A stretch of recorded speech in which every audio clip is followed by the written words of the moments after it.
Entonces decíamos, hemos visto ya todas las 9 gráficas de Wassermann. Habíamos dicho que lo primero que vamos a observar es la morfología, la forma, la característica que tiene cada gráfica, y eso fue lo que fuimos tratando de explicar. La normalidad, el caso de un sujeto altamente entrenado, pero también el caso de un sujeto con déficit de condición física, con alguna patología o alguna deficiencia. Una vez que vemos la morfología, nos vamos a fijar también en los números, en los valores, en los datos. Por eso decíamos que es importante manejar desde la línea general, pero manejar los valores aproximados de normalidad de cada uno de los parámetros que se están midiendo en estas gráficas, en cada una de las gráficas. Bien, entonces, una de las cosas que también comentamos es que existen dos tipos de protocolos de evaluación en ergometría con esfuerzo.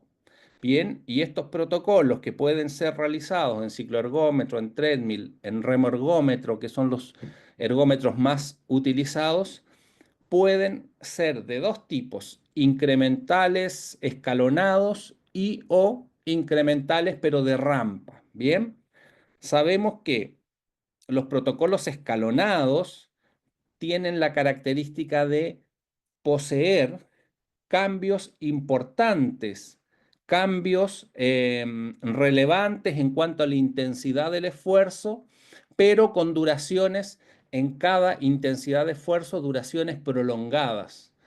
2 minutos, 3 minutos, 4 minutos, 6 minutos, incluso en algunos protocolos.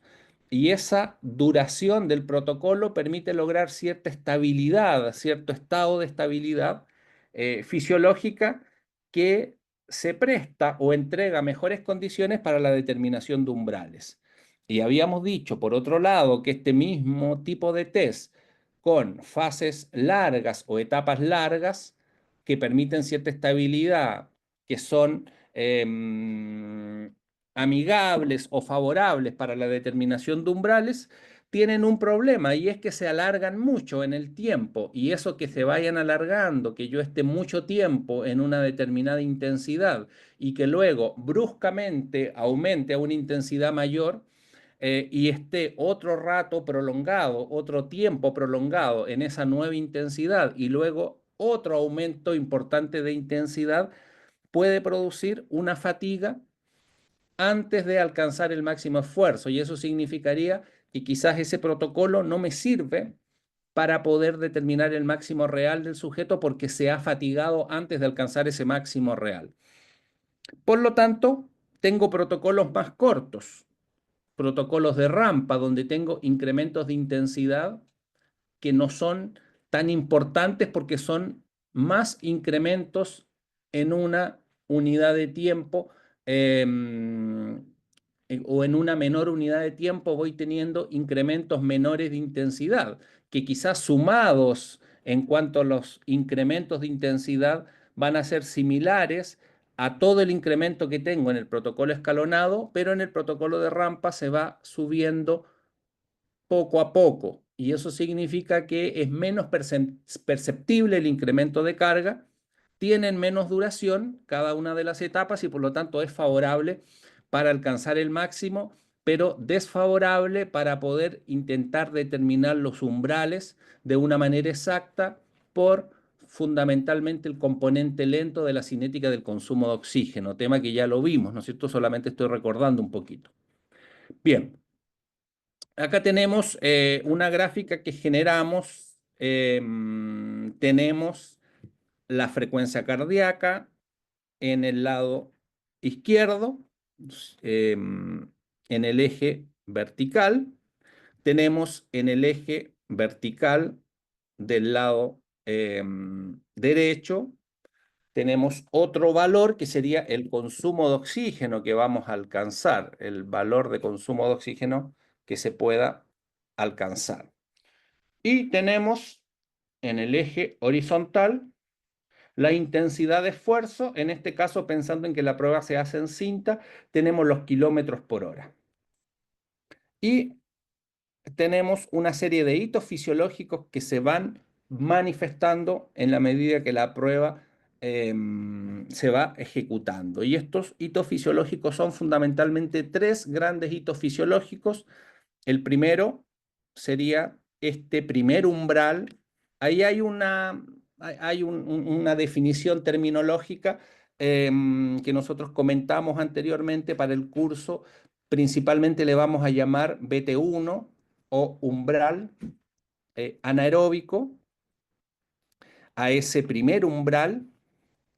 Otros autores le llaman umbral aeróbico o le llaman de otra manera. Ya vamos a ver un resumen de esos nombres, de esas denominaciones.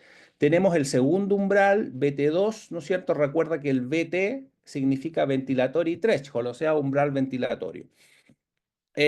Punto de compensación respiratorio, el segundo umbral, y luego tenemos el VO2 máximo, ¿no es cierto? Estos hitos fisiológicos permitieron a Skinner y McClellan definir este famoso modelo trifásico de la fase 1, la fase 2 y la fase 3, ¿no es cierto? Que está directamente asociado también con el tipo de fibras musculares hasta la fase 1 o toda la fase 1 hasta el umbral anaeróbico se ejecuta a partir de la acción de las fibras de tipo 1. Desde el umbral anaeróbico hasta el punto de compensación respiratorio, estamos incorporando fibras de tipo 2A y posteriormente, una vez superado el punto de compensación respiratorio o segundo umbral y acercándonos a ese VO2 máximo, estamos trabajando con las fibras de tipo 1, fibras de tipo 2A, y para sustentar o sostener la intensidad de esfuerzo, hemos comenzado a utilizar las fibras de tipo 2X, que obviamente son más fatigables y van a producir el llegar al estrés, a la fatiga en un tiempo corto una vez alcanzado ese segundo umbral. O sea, el tiempo que tenemos de continuidad de la prueba incremental una vez que pasamos el punto de compensación respiratoria es un tiempo muy breve, ¿cierto? Bien. Si fuese en ciclo ergómetro, podríamos medirlo en watt de potencia, ¿no es cierto? Entonces, lo que habitualmente se suele hacer es relacionar esta velocidad con el primer umbral, 10 kilómetros por hora, esta velocidad 15 y 15, algo kilómetros por hora relacionado con el segundo umbral y a lo mejor 19 kilómetros por hora relacionado con el VO2 max, ¿ya? Y ese 19 sería la velocidad aeróbica máxima, ¿bien? Y ese consumo máximo de oxígeno alcanzado va a corresponder a un valor en ml mililitro kilogramo minuto. Bien, bueno, ahí tenemos las 9 gráficas de Wasserman que nosotros hemos revisado. Una de las cosas que tenemos que hacer ya una vez que sorteemos este análisis de los umbrales a partir de las 9 gráficas, tenemos que ver algunos casos, revisar cómo se comportan pruebas reales, ¿no es cierto? Una de las cosas que siempre se comentan es que las pruebas reales son distintas a las gráficas que muchas veces vemos en los libros, gráficas que nos tratan de explicar el funcionamiento, las morfologías de las curvas, pero la vida real, el comportamiento fisiológico muchas veces nos ayuda a la interpretación y otras veces nos complica la interpretación. Y eso significa que es importante tener mucha práctica en la determinación de los umbrales. Bien, tenemos las 9 gráficas de Wasserman y estas 9 gráficas de Wasserman nos van a permitir determinar los umbrales. Vamos a comentar brevemente porque vamos a hacer, como decíamos, algunas prácticas en donde vamos a ir ejecutando lo que yo les voy a comentar ahora. Pero hay algunas gráficas que nos van a servir para poder identificar los umbrales. Ya algo comentamos en la sesión esta que quedó grabada el día de hoy.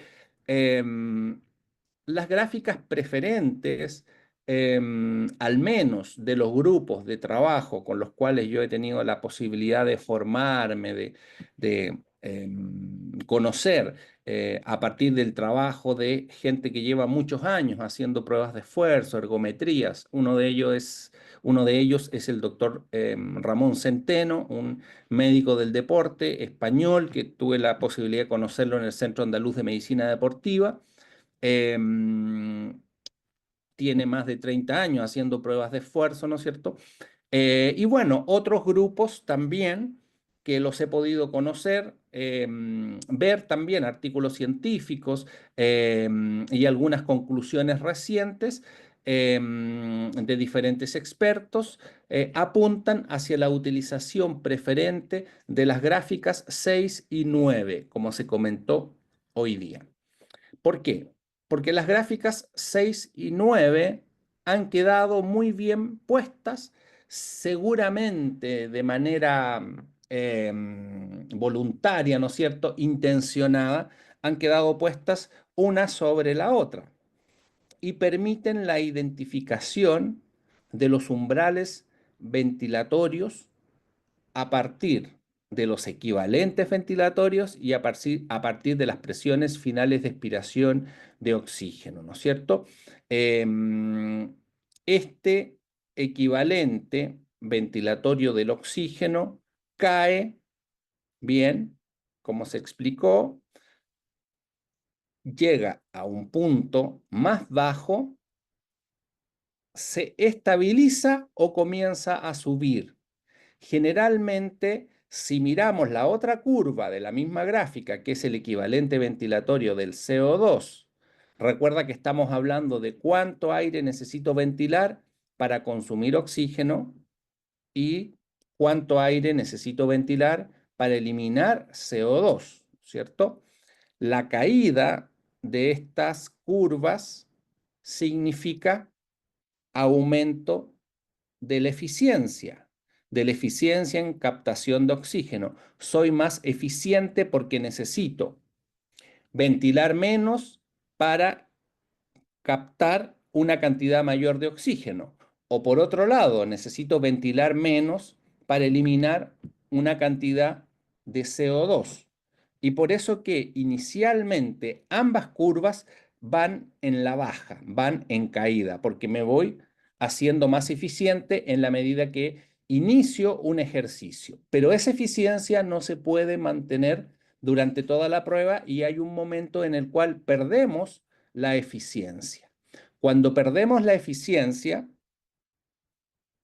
de captación de oxígeno en razón de la ventilación, entonces hemos eh, marcado o estamos asociados a la zona denominada primer umbral. Dijimos que el equivalente de CO2 va a seguir bajando hasta un punto tal en el cual comienza a subir. Y ahí entonces se marca el punto de compensación respiratoria o segundo umbral.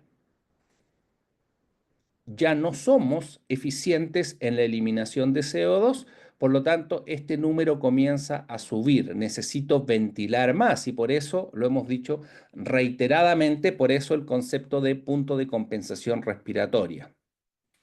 Bien, y lo que explicamos en la sesión anterior, o en la sesión que quedó grabada, de la primera parte del día de hoy, que nos muestra cómo las presiones finales de expiración de oxígeno y las presiones finales de expiración de CO2 tienen este comportamiento denominado de reloj de arena, una caída inicial, una estabilización o un equilibrio y una elevación.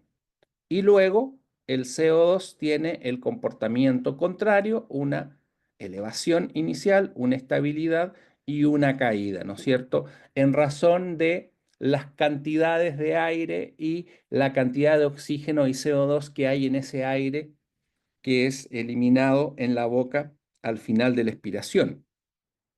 Y que como dijimos en una parte de la clase, no significa que queremos medir lo que está pasando en la mascarilla fuera de nuestro organismo, sino que queremos relacionar esos valores porque están directamente relacionados con los valores arteriales de oxígeno y los valores de CO2 en nuestro organismo.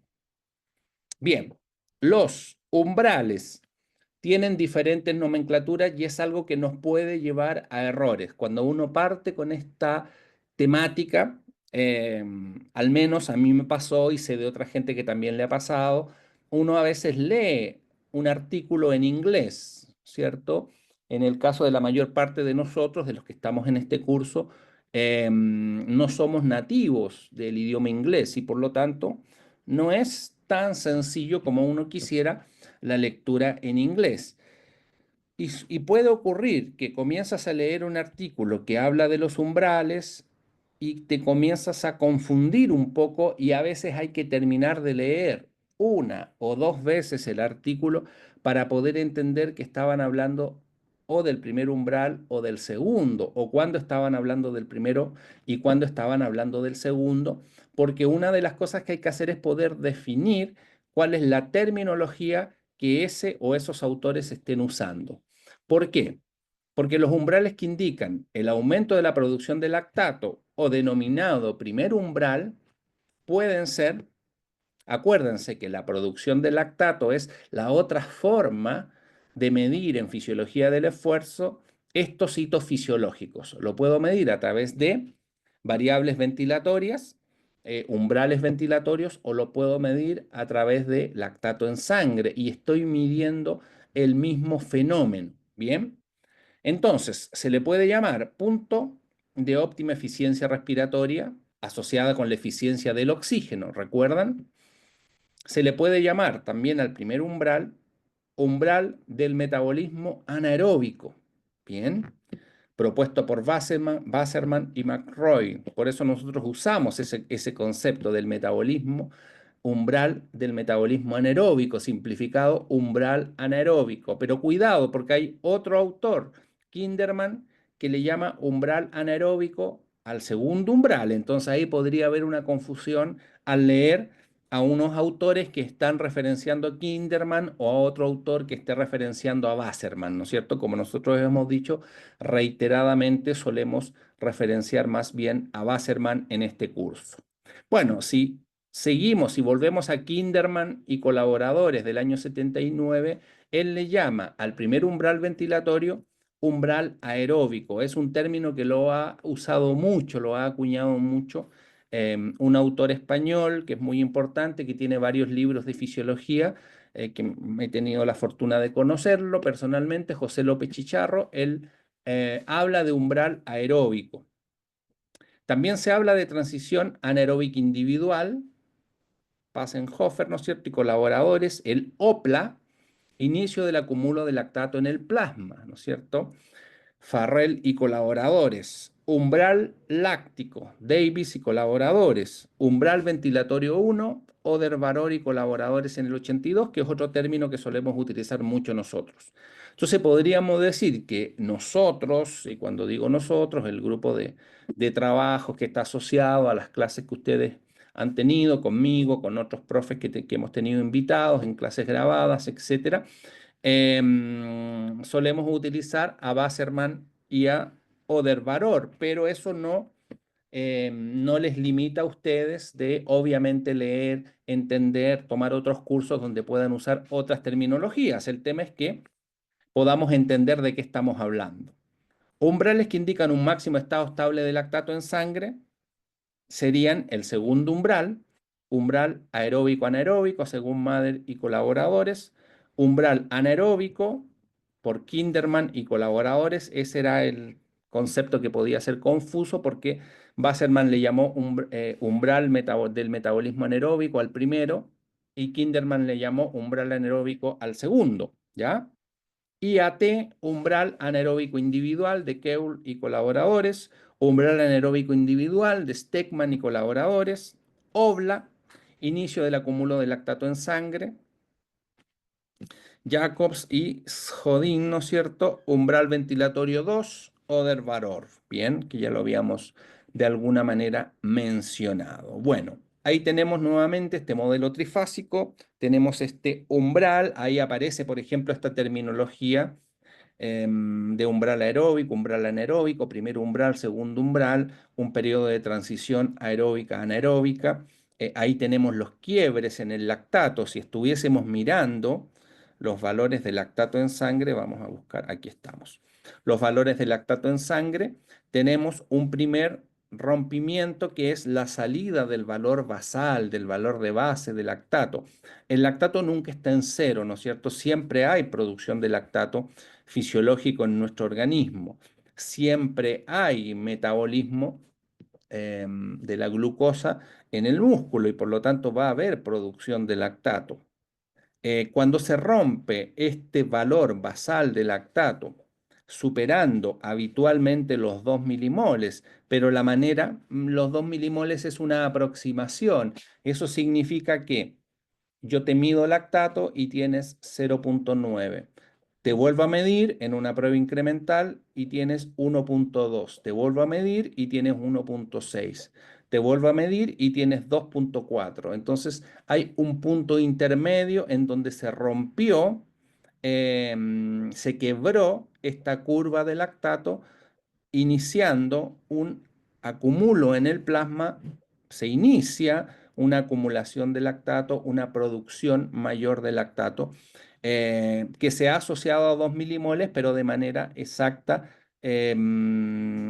La forma de identificar es hacer una curva de lactato en una prueba incremental donde tengamos varias mediciones por cada intensidad, vayamos haciendo mediciones de lactato para saber qué, qué valor de lactato está asociado con cada una de las intensidades. Una vez que se inicia el acúmulo de lactato en plasma, vamos a llegar a un valor que se denomina máximo estado estable de lactato. Todo lo que pase de ahí para arriba es un aumento exponencial, excesivo, exagerado de lactato, superando muchas veces los 8 milimoles de lactato. 8 milimoles de lactato se considera un valor de carga o de esfuerzo máximo. Entonces, cada vez que superemos los 8 milimoles de lactato, podríamos pensar que el sujeto llegó a esfuerzo máximo. Bien, con valores inferiores podríamos pensar que quizás no se ha alcanzado el máximo esfuerzo. Bien, el lactato puede seguir subiendo arriba de 8, sí, está descrito en la literatura valores de lactato bastante más elevados en ejercicios o esfuerzos denominados ejercicios lácticos. Nos estamos refiriendo a esfuerzos con duraciones de 1 minuto, 2 minutos, 3 minutos, 4 minutos de muy alta intensidad, muchas veces ejecutados con repeticiones o otras veces, perdón, ejecutados con un máximo esfuerzo que requiere un alto rompimiento de glucosa en unidades de tiempo menores, limitadas, lo que va a provocar una alta producción de lactato, ¿no es cierto? Favoreciendo los procesos de lactatemia, de aumento de lactato en la sangre. Bien, el modelo trifásico de Skinner y McClellan, si nosotros lo llevásemos a reclutamiento muscular, veríamos más o menos lo mismo porque ya lo habíamos explicado. Se van sumando más fibras musculares en la medida que superamos este primer o este segundo umbral. A nivel de lactato, y a nivel de ventilación, estamos hablando de fenómenos similares, de fenómenos directamente asociados. Ahí tenemos al lado izquierdo la curva de lactato y al lado derecho la curva de ventilación. Y vemos que el comportamiento es muy similar. ¿Es exacto? No, pero es muy similar. ¿Por qué? Porque estamos hablando de fenómenos fisiológicos distintos, pero muy asociados, ¿no es cierto? Que están representando las mismas transformaciones, los mismos efectos generales en el organismo. Lo estamos mirando desde otra óptica, desde otro lado, pero estamos representando los mismos niveles de esfuerzo. ¿Bien? Bien. Tenemos una gráfica número 1 del modelo de Wassermann que permite identificar los umbrales. Si me acompañan hacia el lado derecho de la pantalla, ahí estoy moviendo el cursor, tenemos una curva de ventilación. una curva de ventilación en la cual si yo busco los quiebres, los cambios en la tendencia, puedo encontrar cambios en la elevación, cambios en la curva, inflexiones de la curva en el primer umbral y en el segundo umbral. Pero ¿qué dice la literatura? La literatura dice que en la gráfica número 1, en la curva de ventilación, el segundo umbral se identifica con más claridad que la posible identificación del primer umbral. Ideal si yo encuentro una gráfica, una curva, donde tengo muy marcado el primer y el segundo umbral. Pero en general la literatura nos plantea que vamos a encontrar más veces la posibilidad de identificar con claridad el segundo umbral en esta curva. Ahí estamos marcando líneas de tendencia de la elevación, de la ventilación. Acá estamos analizando en un equipo marca Cortex, un equipo alemán que mide respiración a respiración, pero tenemos un alisado de la curva. Si mirásemos la curva real, la curva en bruto, como se dice, obtenida, veríamos mucha fluctuación y nos costaría marcar la línea de tendencia. Entonces lo que se hace es alisar la curva. En este caso está alisada cada 20 ventilaciones, hace un promedio. En otros casos se puede hacer por tiempo, cada 20 segundos, cada 30 segundos se puede promediar. Bueno, ahí tenemos una línea de tendencia con un quiebre asociado con el primer umbral y otra línea de tendencia donde se marca el segundo umbral. Bien.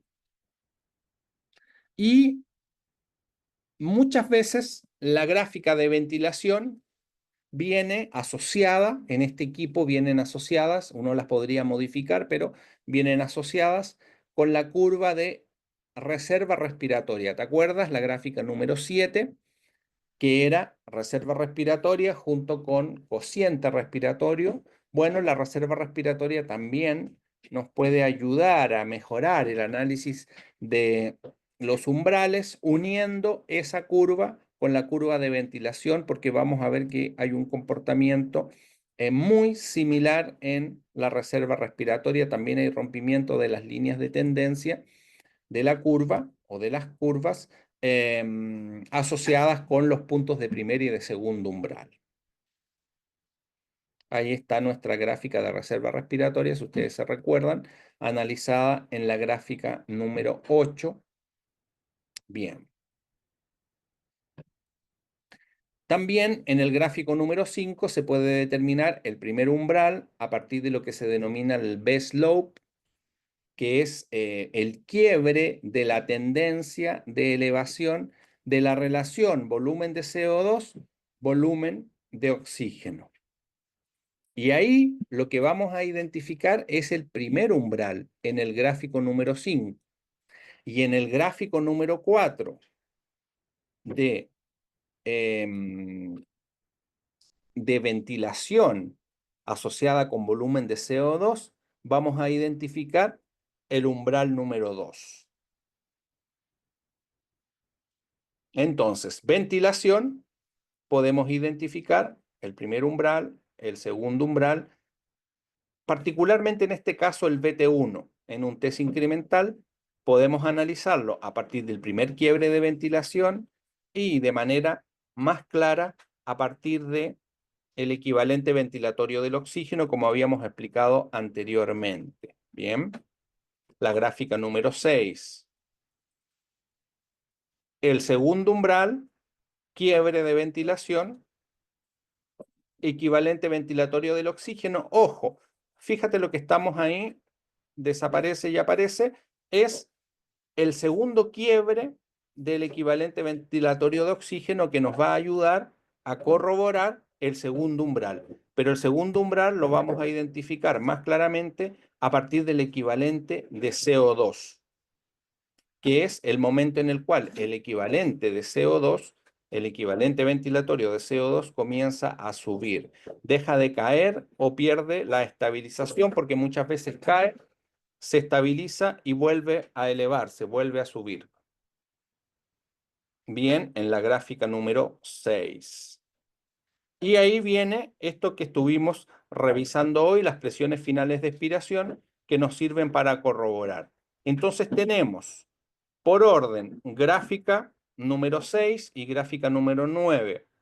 Podemos pasar a la gráfica número 1 para volver a identificar, pero ya sabemos que la gráfica número 1 de ventilación me permite obtener en la mayor parte de los casos el segundo umbral y no siempre el primer umbral.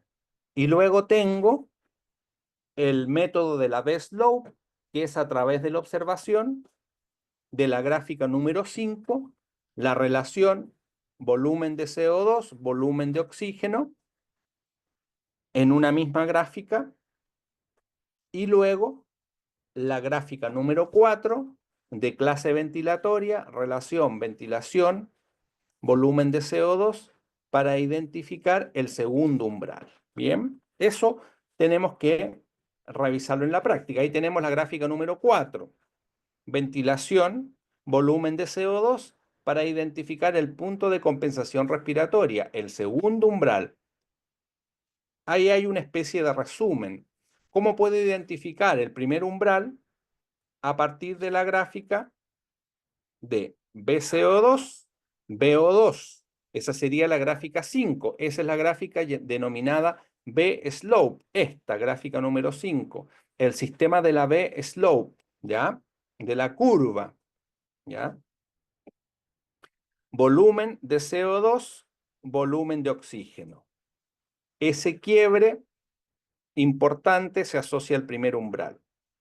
Gráfica número 6, equivalente ventilatorio, caída, estabilización o inicio de la subida. Bien, pero es cuando deja de caer. Ya no bajó más y se estabilizó y o comenzó a subir. Gráfica número 1, habría un primer quiebre, pero no siempre se va a ver. Gráfica número 1, un primer quiebre de ventilación. Presión final de expiración, dijimos que queda siempre debajo de la gráfica 6, la gráfica 9, presión final de expiración, caída, deja de caer, se estabiliza o comienza a subir en el caso de la presión final de expiración de oxígeno para el primer umbral. Si nos vamos al BT2, tenemos la gráfica número 4, clase ventilatoria, según le llamo Rosarena, ventilación en el eje vertical, en el eje horizontal, volumen de CO2, quiebre en esa curva, en esa elevación, en ese valor. ¿Te acuerdas que esta tendencia inicial tiene o entrega el sistema de medición? La gráfica nos entrega un valor de este ángulo, que era lo que le llamó Rosarena la clase ventilatoria. Bien. Tenemos en el mismo BT2, o para identificar el BT2, la gráfica número 6 de equivalente ventilatorio de CO2, y sería el punto donde, después de haber caído, estabilizado, comienza a subir el equivalente de CO2. Y por último tenemos la presión final de expiración de CO2, que tiene el comportamiento contrario a la gráfica a la misma gráfica número 9, pero de la presión final de expiración de oxígeno. En este caso es presión final de expiración de CO2, sube, se estabiliza y luego vuelve a caer la presión final de CO2, y ahí entonces está marcado el segundo umbral, ese valor de segundo umbral. Bien, entonces este es una especie de resumen de las gráficas que nosotros podríamos utilizar. Preferentemente nosotros recomendamos partir por la 6 y la 9, tanto en el BT1 como BT2, y luego corroborar para el BT1 con la gráfica número 5 y la 1, y para el BT2 con la gráfica número 4 y gráfica número 1. Bien, lo que tendríamos que hacer ahora, y es lo que vamos a comenzar a realizar en el análisis de algunos casos, es hacer estos cálculos, hacer estas determinaciones a partir de ejemplos, a partir de casos. Incluso hay una página que les voy a recomendar donde vamos a trabajar también vamos a hacer algunas actividades, una página que nos permita hacer prácticas con esto, tomar algunos casos que ya están o incluso incorporar nuestros propios casos y poder analizarlos a partir de una especie de aplicación, una especie de software que nos permite movernos en las curvas con estas líneas verticales, tal como se hace en los software de los equipos. Bien. Em, Bien, bueno, la idea era entonces el día de hoy terminar con la gráfica número 9 que teníamos pendiente y